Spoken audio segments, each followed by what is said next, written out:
Antes de que comencemos a abordar el tema de la Virgen María, la Biblia, desde que se inició la primer pareja y la familia y el matrimonio en el huerto del Edén, Dios, después de que la primer pareja se rebeló contra Dios y pecó, Adán y Eva, Dios dio una promesa.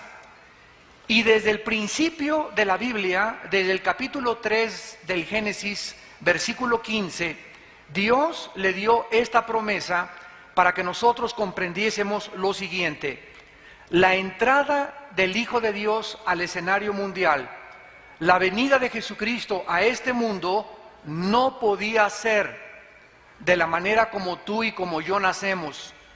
Tenía que entrar el Salvador de la humanidad al mundo a través del nacimiento de una virgen. Esto parece aparentemente incongruente, porque ¿cómo puede una virgen, verdad, parir si es virgen? Pero vamos a estudiar las Escrituras profundamente para que todos ustedes en esta mañana puedan salir de muchas confusiones. Si alguna mujer en la Biblia ha sido confundida y malentendida, ha sido precisamente la Virgen María. En el capítulo 3 del Génesis, capítulo 15, Dios dio esta promesa desde el principio de la humanidad. Pondré enemistad entre ti y la mujer. Le está hablando a Satanás. Y entre tu simiente y la simiente suya. Esta te herirá en la cabeza y tú le dirás en el calcañar. Dios advierte a la mujer desde el principio de la Biblia que ustedes, mujeres, son el principal objeto de ataque de Satanás. Satanás entendió la profecía de que el Mesías iba a entrar al mundo a través de una mujer, y desde ese momento, con odio jarocho, se ha venido a través de toda la historia a maltratarlas a ustedes, a vejarlas, a marginarlas, a hacerles creer que ustedes son objetos sexuales nada más, de tómala y déjala, hacerles creer que ustedes no valen, hacerlas creer lo que muchos machos les han hecho creer, de que verdaderamente ustedes son las culpables de por lo cual el hombre comete adulterio. Vemos nosotros a través de la historia, sobre todo en los últimos años, en el régimen de Afganistán, de los talibanes, cómo las mujeres las vestían de arriba hacia abajo, las ponían en medio como una plaza de toros, y enfrente de miles de personas las golpeaban con palos porque las habían encontrado trabajando, porque las habían encontrado que se descubrieron el rostro. En Irán a las mujeres con navajas Gillette les cortan la boca cuando salen o se descubren la cara. Y vemos esta persecución y este hostigamiento, esta hostilidad a través de todos los siglos contra ustedes, las mujeres. Y esto tiene una raíz, y ustedes tienen que estar conscientes cuál es la raíz de todos estos problemas. Es muy importante que nosotros comprendamos lo siguiente: el diablo quiere vejarlas, quiere marginarlas, quiere hacerlas a un lado, quiere despojarlas de su verdadera identidad. Y la Virgen María es el ejemplo que nosotros vamos a levantar en esta mañana para que ustedes puedan no solamente entender qué valor tienen delante de Dios, sino que Jesucristo vino precisamente a levantar a la mujer y a darle a la mujer lo que el diablo le ha venido robando a través de todos los siglos. Vemos pues a través de esta profecía que la entrada al mundo sería sobrenatural. ¿Dónde está lo sobrenatural? En Génesis 3:15. Dice la Biblia: pondré enemistad entre ti y la mujer, y entre tu simiente y la simiente suya. Vamos por orden. La mujer no es la que lleva la simiente. La simiente la lleva el varón, el esperma. ¿Cómo es posible entonces que se haya profetizado hace cientos de miles de años de que la semilla de la mujer iba a ser la que naciera el Hijo de Dios? Y cuando nosotros llegamos siglos después al libro de Isaías, que se escribió 2700 años antes de Jesucristo, dice Isaías en el versículo 14: por tanto, ya aclarando más el panorama, el Señor mismo os dará señal. He aquí la virgen. La palabra virgen, señoras y jovencitas, es la palabra hebrea alma, con H al final, alma en el hebreo. Y es una muchacha entre 14 y 17 años de edad. O sea, vamos a ubicar en primer lugar la edad de la Virgen María. La Virgen María tenía entre 14 y 17 años de edad cuando fue madre del Mesías. Y dice el profeta, la Virgen concebirá y dará a luz un hijo y llamará su nombre Emmanuel, que significa Dios con nosotros. En otras palabras, los profetas hebreos ya anunciaban que cuando el Mesías entrara al mundo, no iba a ser un nacimiento normal ni natural, iba a ser un nacimiento sobrenatural. Pero además, este ser que iba a nacer, no iba a ser como cuando nació Buda, ni como cuando nació Mahatma Gandhi, ni el Dalai Lama, ni los gurús, ni ningún otro líder en la historia religiosa, sino que este hombre, cuando naciera, iba a ser Dios en la carne. No iba a ser comúnmente una persona común y corriente como los grandes líderes religiosos y los falsos profetas que se han levantado en la historia, sino que Jesucristo iba a ser precisamente Dios encarnado. Ahora, es importante que comencemos a entender por qué tenía que nacer virginalmente el Hijo de Dios. Vamos ahora sí a nuestro pasaje en el Evangelio de Lucas, y dice el versículo 26, capítulo 1, al sexto mes el ángel Gabriel fue enviado por Dios a una ciudad llamada Nazaret, a una virgen desposada con un varón que se llamaba José, de la casa de David, y el nombre de la virgen era María. La palabra María en el original griego es Miriam, no es de Rosario, no es Guadalupe, no es de la Macarena, no es de Zapopan, no es de los Lagos. El nombre de la Santa Madre del Hijo de Dios es María. Y Dios está muy interesado en la Biblia de que nunca le cambiemos el nombre, porque el nombre nosotros no se los podemos dar como si le cambiáramos el nombre a Jesús y le dijéramos en lugar de eso el Señor de los Panchos, o el Señor de los Palotes, o el Señor de la Macarena. Él se llama Jesús porque detrás de los nombres hay un profundo significado en la palabra de Dios. Entonces dice la Biblia que María estaba desposada con un varón, significa que estaban comprometidos. Antiguamente en la religión judía, cuando alguien se comprometía, no podían tocarse. No es como actualmente que ya los novios, ¿verdad?, se manosean y tienen relaciones sexuales antes de casarse. No se podía eso bajo el judaísmo. Entonces José no podía tocar a María porque estaban desposados, comprometidos hasta el momento de su matrimonio. Estando bajo esta condición, dice la Biblia que entrando el ángel en donde ella estaba, lo primero que le dijo a María fue: salve, muy favorecida.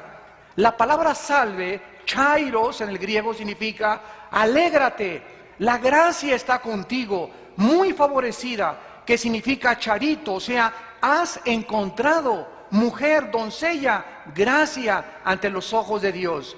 El Señor es contigo, bendita tú entre las mujeres. La palabra bendita es la palabra eulogeo, que significa elogiada seas, alabada seas entre las mujeres. Mas ella, cuando le vio, se turbó por sus palabras y pensaba qué salutación sería esta. O sea, la Virgen comenzó a perturbarse y dijo: Dios mío, ¿qué está pasando? ¿Qué es lo que me está diciendo? ¿Por qué soy elogiada y por qué soy bendita entre las mujeres? Y entonces el ángel le contestó: no tengas miedo, María, porque has hallado gracia delante de Dios. Y ahora concebirás en tu vientre y darás a luz un hijo y llamarás su nombre Jesús. La palabra Jesús viene del hebreo Yoshua, que significa el Salvador. Este, le dice el ángel, será grande y será llamado Hijo del Altísimo, y el Señor Dios le dará el trono de David su padre, y reinará sobre la casa de Jacob para siempre, y su reino no tendrá fin. María le dijo al ángel: ¿cómo será esto? pues no conozco varón. Respondiendo el ángel, le dijo: el Espíritu Santo vendrá sobre ti, y el poder del Altísimo te cubrirá con su sombra, por lo cual también el santo ser que nacerá será llamado Hijo de Dios. He aquí tu pariente Elizabeth, ella también ha concebido hijo en su vejez, y este es el 6º mes para ella, la que llamaban estéril, porque nada hay imposible para Dios. Entonces María dijo: he aquí la sierva del Señor, hágase conmigo conforme a tu palabra. Y el ángel se fue de su presencia. Vemos en primer lugar el nacimiento virginal y lo vamos a explicar. De acuerdo a la Biblia, el pecado se transmite a través de la sangre. Levítico 17:11. La vida de la carne está en la sangre. Y esta palabra vida en el hebreo nepesh es alma.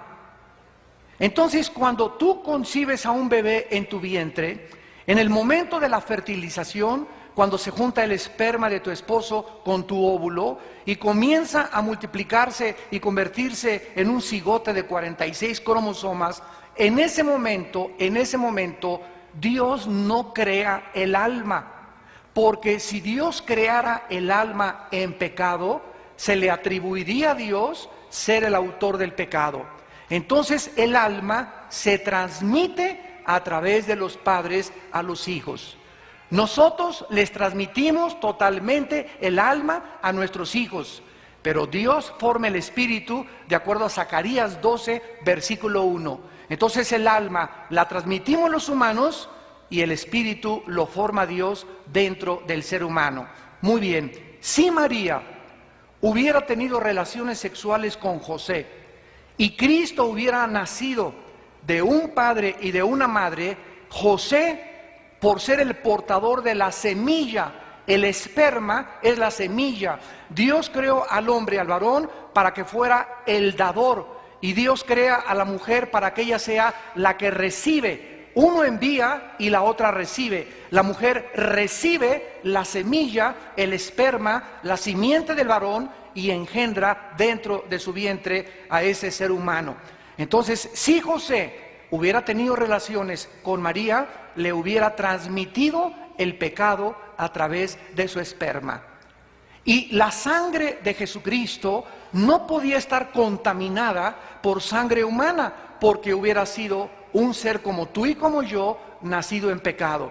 Y cuando muriera en la cruz del Calvario, Él no podría pagar por nuestros pecados, porque si Él hubiera nacido en pecado, hubiera tenido primero que pagar por sus propios pecados y después por los pecados de nosotros.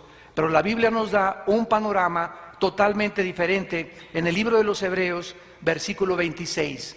Dice la Biblia acerca de Cristo: porque tal sumo sacerdote nos convenía, santo, inocente, sin mancha, apartado de los pecadores y hecho más sublime que los cielos. Entonces, esta es la razón para que nosotros entendamos por qué Jesucristo nació de una virgen, sin la intervención del varón ni del esperma masculino. Dice en Romanos capítulo 5, versículo 12, así como el pecado entró, dice la Biblia, al mundo por un hombre, el pecado no entró por la mujer. Fuimos nosotros, los varones, los culpables, los responsables del pecado. Y ahora el hombre trata de culpar a la mujer y echarle toda la ansiedad y todo el estrés para que la mujer se sienta realmente que ella es la víctima.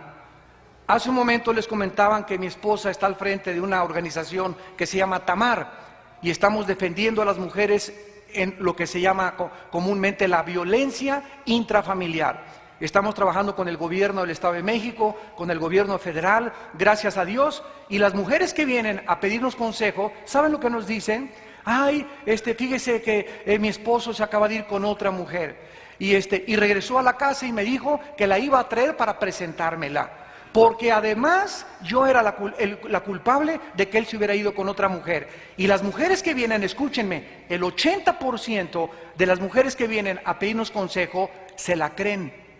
y aceptan de que todavía ellas son las culpables de que este sinvergüenza se haya ido con otra mujer.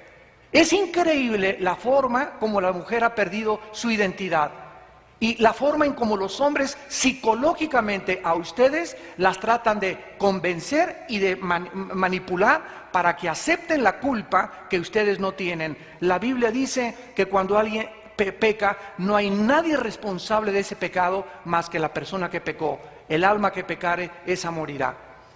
Así que esa filosofía de Freud, de Sigmund Freud, de que vamos a examinar a la niña, es que su mamá era prostituta. El pobre niño es homosexual porque nunca tuvo una imagen paterna. El niño que mató allá en Monterrey a los niñitos es que su mamá era astróloga y era bruja y se metió en muchos problemas y andaba quién sabe con cuántos fulanos, y este pobre muchacho de 18 años atentó contra los niños y mató a su novia. Y tratamos de buscar a través de las circunstancias y del medio ambiente la culpa que llevamos delante de Dios. Si tú en esta mañana te murieras y te mueres en la prostitución, te mueres en el adulterio, te mueres en la fornicación o te mueres en el lesbianismo, tú no puedes pararte delante de Dios y decirle en el día del juicio: Señor, yo fui así porque me violaron de niña, porque esto y por aquello, porque es más grande la gracia de Dios para sanarte. Así que en el momento en que dejamos de aceptar la culpa, nos convertimos en seres responsables y maduros delante de Dios. Ya por favor no le eche la culpa a tu mamá ni a tu papá de cómo eres. Eres porque tú escogiste ser así. Si tu mamá era prostituta, tú no tienes que escoger y seguir los mismos pasos de tu madre. Si tu papá le decían el mocho orejas y le decían el secuestrador y el violador, tú no tienes por qué seguir los pasos de tu papá. Si te violaron, hay perdón y sanidad en la sangre de Jesucristo. Vemos en segundo lugar, aquí en Lucas, en el versículo 34 al 38, que la Virgen María, después de haber explicado la necesidad del nacimiento virginal, y antes de continuar, quiero establecer que el nacimiento virginal de Cristo es una de las columnas de la doctrina cristiana. Dice en 1 Juan capítulo 4, cualquiera que niegue que Cristo vino en carne, tiene el espíritu del anticristo. Negar que Cristo nació de una virgen es atribuirle al Salvador pecado humano. Y esto deshacería totalmente la doctrina de la redención humana. Así que es importantísimo, nos han enseñado que María, una virgen, y por cierto, siempre que pintan a la Virgen María, ¿verdad? Ya le cambiaron el nombre, le pusieron de Guadalupe, la pintan así. Con una mirada, ¿verdad? Y cualquier santo que nosotros veamos, todos tienen cara así. Podríamos poner también a Osama Bin Laden, que tiene cara de borreguito a medio morir, con la cara así. Nadie se imaginaría que es el terrorista más grande del mundo. Y ¿saben una cosa? Vamos a ver que la Virgen María no era así. No tienen esa cara de mártires y yo no fui, no rompí ni un plato, sino que fue una mujer gozosa, fue una mujer sumamente alegre. En la cruz una espada atravesó su corazón al ver a su hijo crucificado, pero cuando pasó el tiempo y resucitó su hijo, ella, dice la Biblia, misma comenzó a recobrar ese gozo, a convertirse en esa mujer y en esos hombres que Dios quiere que seamos. La Biblia dice: gozaos, gozaos, gozaos en el Señor. Esa cara que tienes ya de ballena, esa cara que tienes ya, ¿verdad?, de toda de amargura y de tristeza y de rencor y de odio en tu vida, por lo que tú has sufrido, ya tú no puedes con esa actitud convertirte en una mujer de conquista y en una mujer victoriosa. Tienes que cambiar tu actitud, tienes que reírle a la vida, tienes que saber que si Jesucristo está dentro de tu vida puede ser transformada radicalmente desde esta mañana.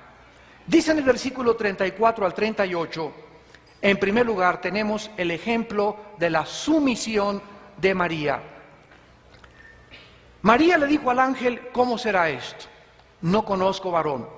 Respondiendo el ángel le dijo: el Espíritu Santo vendrá sobre ti y el poder del Altísimo te cubrirá con su sombra, por lo cual el santo ser que nacerá será llamado Hijo de Dios. María dijo en el versículo 38, pero espérame tantito, ángel. Quiero decirte, tú sabes el precio, ve y dile a Dios, Tú sabes el precio que tengo que pagar por embarazarme en la cultura y en la sociedad que yo vivo sin que haya yo conocido a un varón. Dile a Dios que si yo comienzo a ver mi pancita crecer, voy a ser humillada, voy a ser perseguida, la gente me va a vejar, la gente me va a comenzar a despreciar, porque en la cultura judía, si alguien se embarazaba, era una adúltera o era una fornicaria. Entonces vemos nosotros que María se enfrentaba al decirle a Dios, hágase conmigo según tu voluntad. No le importó las humillaciones, no le importó andar ahí por la colonia Roma con su pancita, no le importó que sus familiares le dijeran con quién se metió. Mira nada más, esta muchacha es una vulgar de la calle. Ella estaba arriesgando toda su reputación al aceptar la voluntad de Dios. Dice la Biblia que María se enfrentaba en aquellos tiempos, ¿verdad?, a que inclusive la mataran a pedradas. Pero María estaba arriesgando, al aceptar la voluntad de Dios, la humillación de un embarazo ante la sociedad, la burla y la persecución.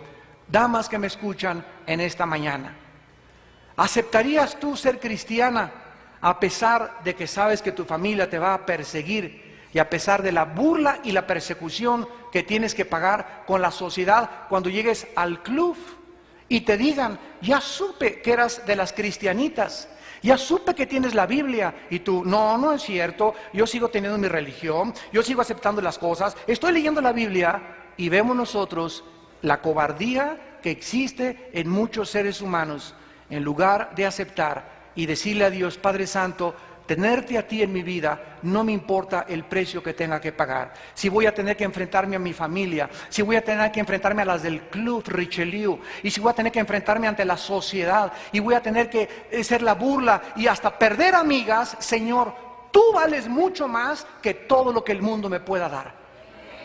Y es el primer ejemplo que María les quiere dar a todos ustedes.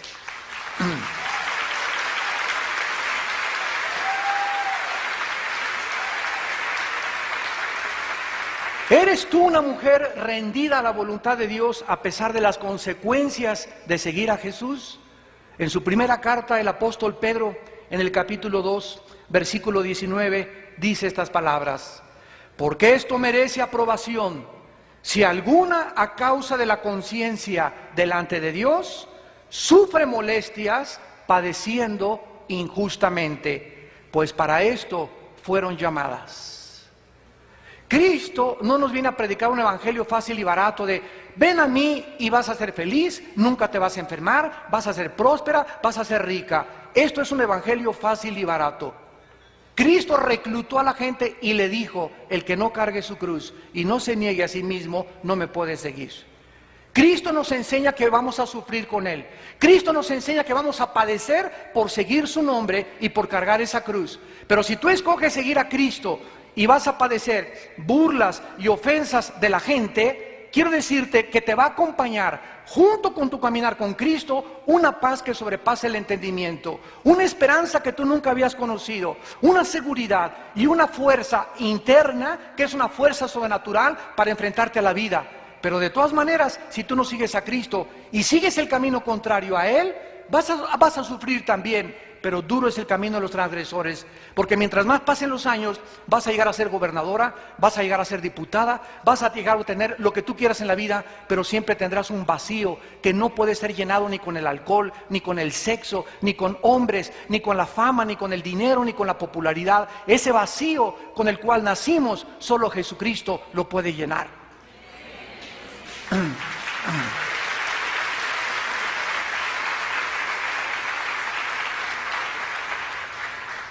En segundo lugar, dice el versículo 46 de Lucas capítulo 1, que María no solamente es un ejemplo de sumisión, de rendirnos ante la voluntad de Dios y no importa el precio que tengamos que pagar. La salvación de nuestros pecados, la vida eterna que Dios nos ha dado, no se puede comparar absolutamente con nada de lo que el mundo nos pueda ofrecer.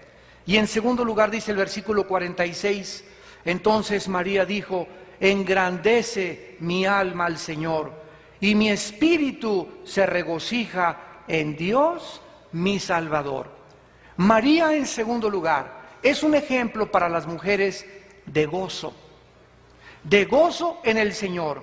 Al saber María que Dios la había escogido a pesar de su bajeza, de su indignidad, y de que ella no se hacía merecedora de que dentro de su vientre naciera el Hijo de Dios, ella, al enfrentar los problemas que iba a enfrentar, como ya vimos, y las humillaciones que le esperaban, ella comenzó a gozarse en medio de los problemas en lugar de desanimarse y desalentarse.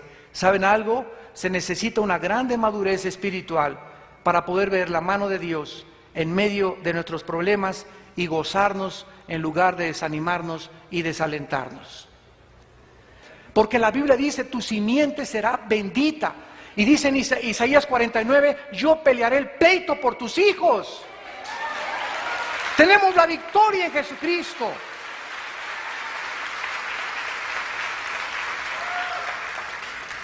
En tercer lugar, María es un ejemplo de la fe verdadera, de la fe bíblica. Miren ustedes lo que dice María, y quiero establecer, se encuentra en todas las Biblias.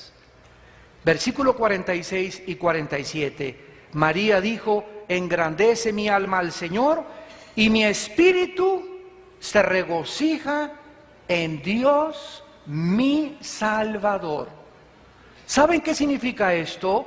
María le está llamando a su Hijo, su Salvador de ella. ¿Qué significa esto? Que María le cree a Dios y reconoce que lo que dice en su palabra es verdad. ¿Por qué? Porque ella también sabía que a pesar de tener una religión, yo no sé cuál religión tengas tú. A lo mejor eres católica, a lo mejor eres protestante o presbiteriana o mormona o testigo de Jehová, a lo mejor eres atea, pero María reconoce a pesar de que ella era judía. Y como lo vimos, era una mujer piadosa, a pesar de su religión, necesitaba un Salvador. Y esta es una de las revelaciones más maravillosas de la palabra de Dios. ¿Por qué? Porque dice la Biblia en Romanos 3:23, por cuanto todos pecamos y todos fuimos alejados de la gloria de Dios. La Biblia dice que no ha nacido ni un papa, ni un cardenal, ni Abraham, ni el rey David, ni Isaías, ni San Pedro, ni San Pablo, ni Santa Teresita de Jesús, ni San Martín de Porres. No hay ningún ser humano que haya nacido sin pecado. Porque ya lo vimos, el pecado nos fue transmitido y es una herencia que hemos recibido los seres humanos, por lo cual nos comportamos como nos comportamos. El único ser humano, de acuerdo a la Biblia, que ha nacido sin pecado por no haber heredado el esperma, ya lo vimos, de su papá, ha sido Jesucristo, el Hijo de Dios. Dios puso el cromosoma en el vientre de María. Dios puso el esperma en el vientre de María y Jesucristo nació sin pecado, por lo cual es el único Salvador, porque no hay otro nombre dado a los hombres debajo del cielo en que podamos ser salvos más que en el nombre de Jesucristo.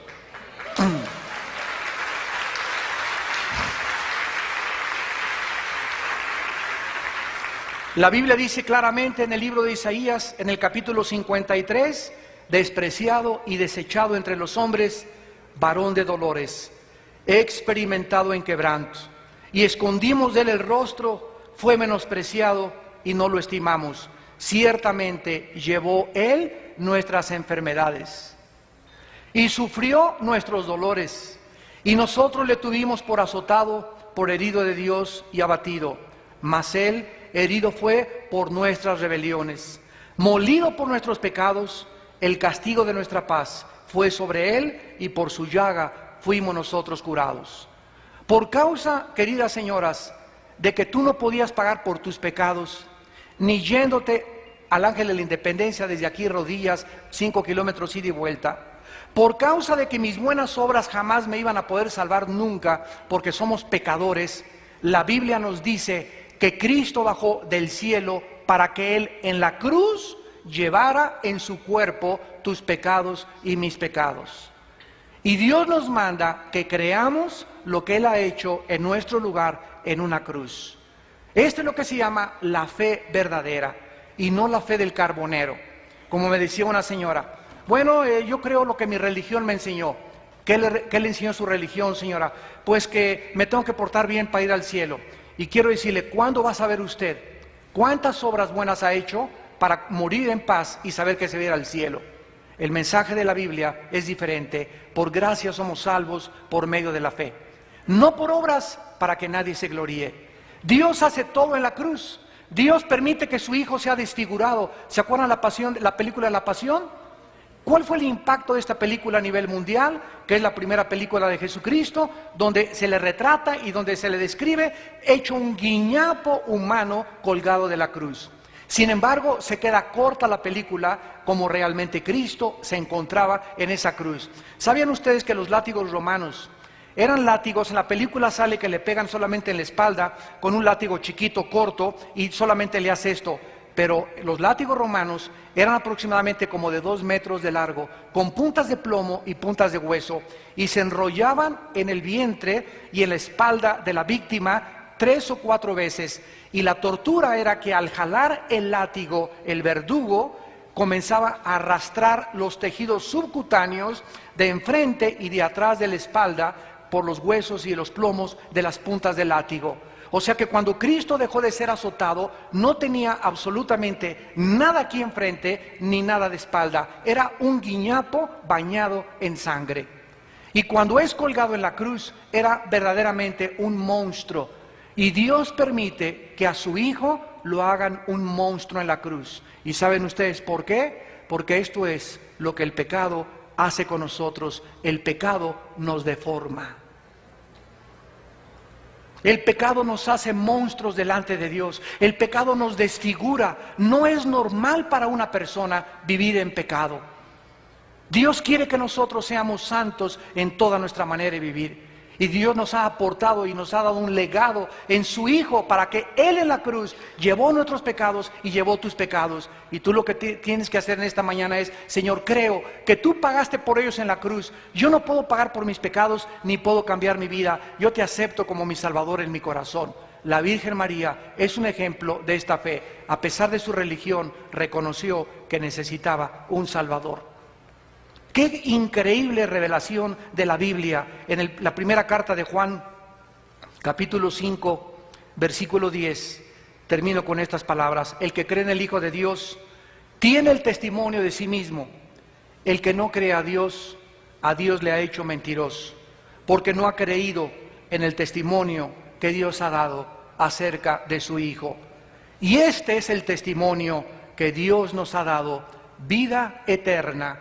Y esta vida está en su Hijo. El que tiene al Hijo tiene la vida, y el que no tiene al Hijo de Dios no tiene la vida. Nos damos cuenta que tú puedes tener una religión sin tener a Jesucristo. Te pueden haber bautizado y creces en una religión solamente de la boca para afuera. Te persignas en el nombre del Padre, de Jesucristo, mi dulce compañía, el domingo de 11 a 12, y de lunes a viernes te portas como la esposa de Acab, como Jezabel. O te portas, eres adúltera, eres esto, pero eso sí, perteneces a una religión. Y la Biblia dice: este pueblo de labios me honra, pero su corazón está lejos de mí. Y Dios quiere que tú tengas una auténtica revelación en tu corazón para que tú puedas aceptar hoy por la fe la salvación que aceptó la misma Madre del Salvador. Y finalmente, es algo muy importante de resumir. Número 1, la Biblia nos manda no adorar a la Virgen. En el libro de los Hechos, capítulo 10, versículo 24 al 26, Hechos capítulo 10, 24 al 26, dice la Biblia que los apóstoles entraron en Cesarea. Y Cornelio los estaba esperando, habiendo convocado a sus parientes y amigos más íntimos. Cuando Pedro entró, salió Cornelio a recibirle, postrándose y poniéndose rodillas delante de los apóstoles. Y Pedro se levanta y le dice: levántate, yo también soy hombre, adora a Dios. Los mismos apóstoles, está en todas las Biblias, los apóstoles nunca permitieron que ningún hombre se hincara delante de ellos. Porque el único digno de nuestra adoración, el único digno de nuestra alabanza, el único digno de la honra, a Él sea la gloria por los siglos de los siglos, se llama Jesucristo.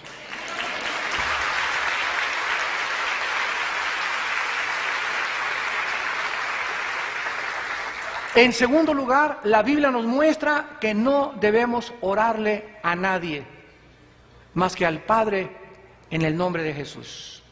En Juan 16, apúntalo, versículo 23, Jesucristo dijo: hasta ahora no habéis orado o pedido en mi nombre, pedid y recibiréis. No podemos ni siquiera orarle al Espíritu Santo.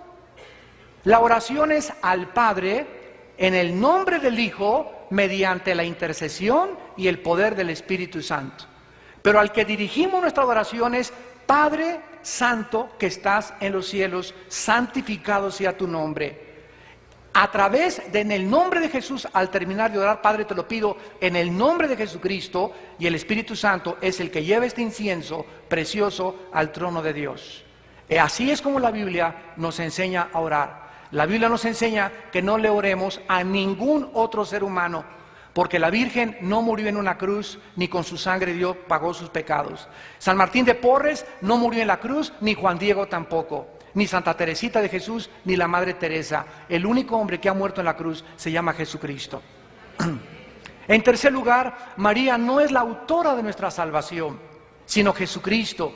No fue Dios que envió a María a morir en una cruz. Su nombre, ni tampoco la palabra María significa la salvadora, ni tampoco la sangre de María nos limpia de todo pecado. Dice Romanos capítulo 3, versículo 23 en adelante, porque está escrito: por cuanto todos pecaron y están destituidos de la gloria de Dios, siendo justificados gratuitamente por su gracia, mediante la redención que es en Cristo Jesús, a quien Dios puso como propiciación por medio de la fe en su sangre, para manifestar su justicia a causa de haber pasado por alto en su paciencia los pecados pasados. La Biblia es muy clara: solo hay un Salvador y se llama Jesucristo. A María, su madre, la debemos de respetar, la debemos de honrar, ¿verdad? Guardar una memoria preciosa sobre ella. Como les dije, es un ejemplo maravilloso para todas las mujeres del mundo. Pero ella, en las bodas de Caná, en Juan capítulo 2, se había acabado el vino. Y se acercó el maestresala y le dijo a María: el vino se acabó. Y entonces ella se voltea y le dice a su hijo Jesucristo, que se encontraba también en la boda: hijo, ya no hay vino. Y Jesús se voltea y le dice: mujer. Ahí Cristo iniciaba su ministerio y ya no le llama madre. Le dice: mujer, ¿qué tienes contra mí? O sea, María no había todavía reconocido que su hijo entraba a servir a un Padre mucho más grande, al Padre y Creador de los cielos. Jesús iniciaba su ministerio y ella tenía que hacerse a un lado ya para dejar que su hijo cumpliera con su destino. Y lo mismo ustedes como madres, prepárense para entregar a sus hijos, a nuestros hijos, a su destino. ¿Cuántas madres son chantajistas? Y no, aquí te quedas, mijita, si te casas me quedo yo sola, y si te quedas, ¿quién me va a cuidar? ¿Sabes una cosa? Nosotros tenemos que entregar a nuestros hijos a su destino y saber que ya no son nuestros en el momento en que ellos forman su nueva familia. Y finalmente, en la cruz del Calvario, Cristo estaba agonizando y se voltea desde la cruz, y abajo estaba su madre, otras mujeres y el apóstol Juan, y desde la cruz se voltea hacia abajo y le dice: mujer. Le vuelve a llamar a su madre mujer. He ahí a tu hijo. Juan no era hijo de María, y le dice a María: María, he ahí tu hijo. Juan tampoco, María no era madre de Juan. Pero antes de morir, Cristo forma la familia espiritual. ¿Quién es la familia espiritual? Una vez Cristo estaba enseñando a sus discípulos con la palabra de Dios, y llegaron y le tocaron. Y estaba aquí Cristo enseñando y les dijo: ¿quién es? Es tu mamá y tus hermanos. ¿Sabían ustedes que su madre se convierte precisamente en el momento de la cruz y sus hermanos después de la resurrección? Los hermanos de Cristo no creían en Él hasta después de la resurrección y se convierten también en grandes predicadores. Y Cristo le dice, mi madre y mis hermanos son los que hacen la voluntad de mi Padre y lo obedecen. En otras palabras, tú tienes una mamá y yo también tengo una mamá, tienes un papá y yo tengo un papá. Pero si mi mamá no se convierte, gracias a Dios que mi mamá ya se convirtió. Y si tu papá no se convierte, cuando vayamos al cielo, se imaginan en el cielo, ¿dónde está mi mamá? ¿Dónde está mi papá? Nunca seríamos felices extrañando a los que dejamos. En el cielo somos una nueva familia. Las primeras cosas pasaron, he aquí todas son hechas nuevas. ¿Y tú por qué no sigues en esta mañana el ejemplo de María? ¿Por qué no reconoces que necesitas un Salvador? ¿Por qué no te humillas delante de Dios? Y reconoces que tu vida está vacía, que tú necesitas un sentido y un propósito mucho más grande que el simplemente destacar en la sociedad, o alcanzar un puesto político, o llegar a ser una actriz o una deportista muy famosa. Fuimos creados para conocer a Dios. Y mientras Jesucristo no esté en tu vida como tu Señor y como tu Salvador, nunca en tu alma podrás tener paz.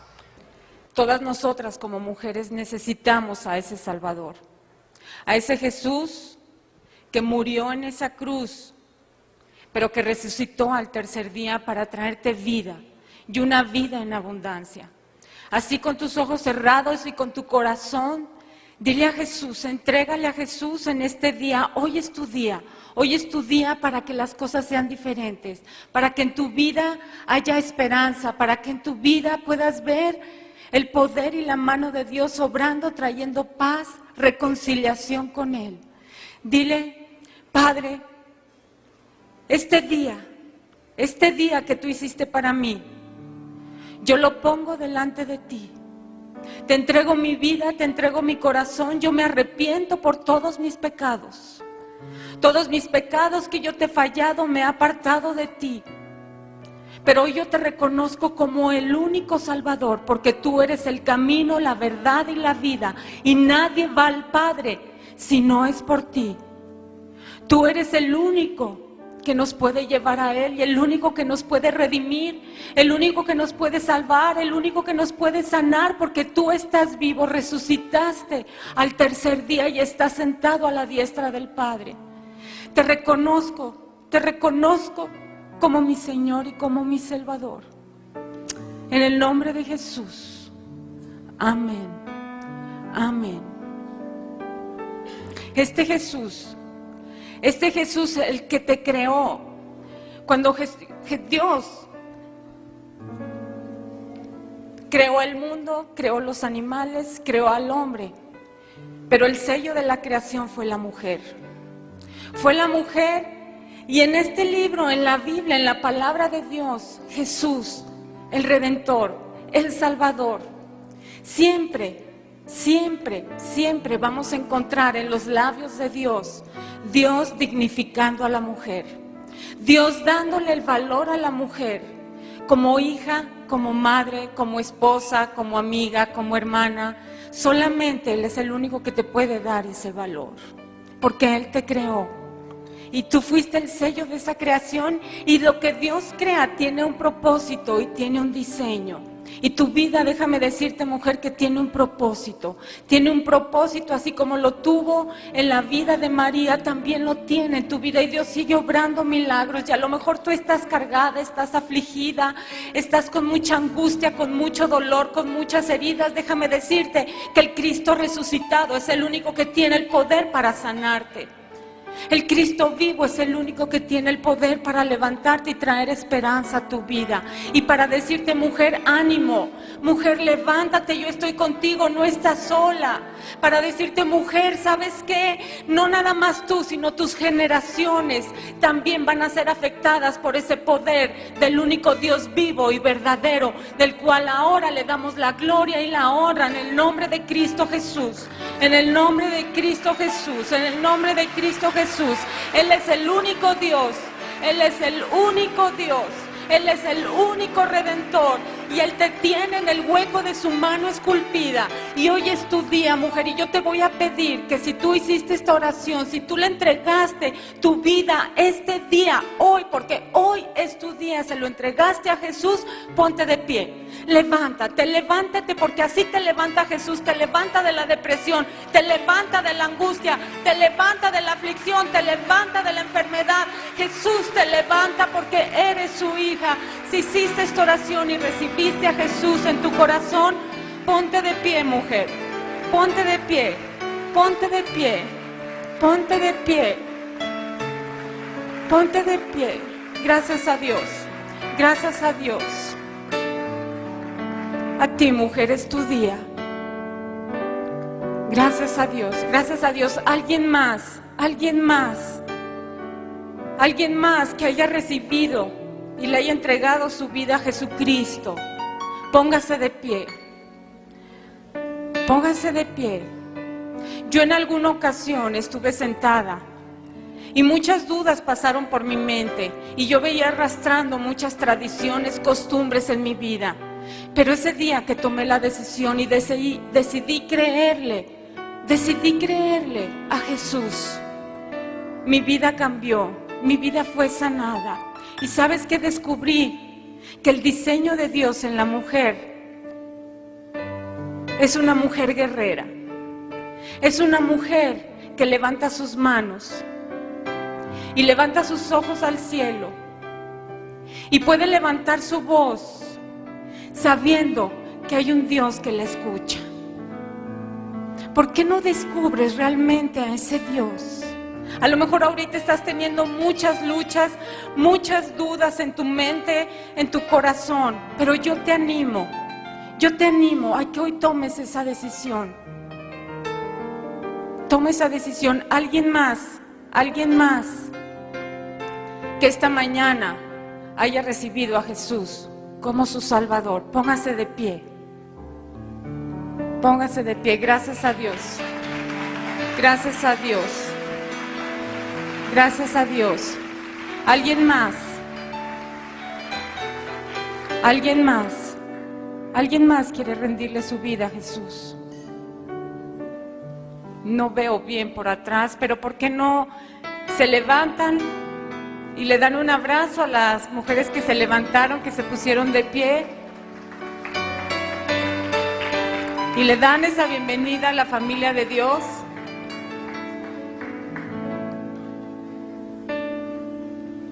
Vamos a darles un aplauso fuerte, de veras, porque se necesita ser valiente. Se necesita ser valiente para tomar una decisión así. A estas mujeres y a todas las demás mujeres que están sentadas, queremos bendecirlas en el nombre de Jesús. Queremos bendecir sus vidas. Que el Señor prospere todos sus caminos. Que la mano de Dios vaya hacia adelante en sus vidas. Ustedes, madres que tienen hijos, hay una promesa en la palabra de Dios, que tú y tu casa serán salvos. Y que tus hijos, a lo mejor ahorita como escuchábamos, hemos visto que hay hijos que a veces se desvían del camino, pero hay una promesa que Dios ha dicho: tus hijos son linaje bendito de Dios, son promesa de Dios. Y una guerrera, una mujer guerrera, esa mujer cuando se levanta con el poder de Dios, pelea por sus hijos, no se da por vencida, no se agüita, no se amarga, no se desanima, no se desalienta, sino confía en ese Dios vivo y verdadero. Dios las bendiga.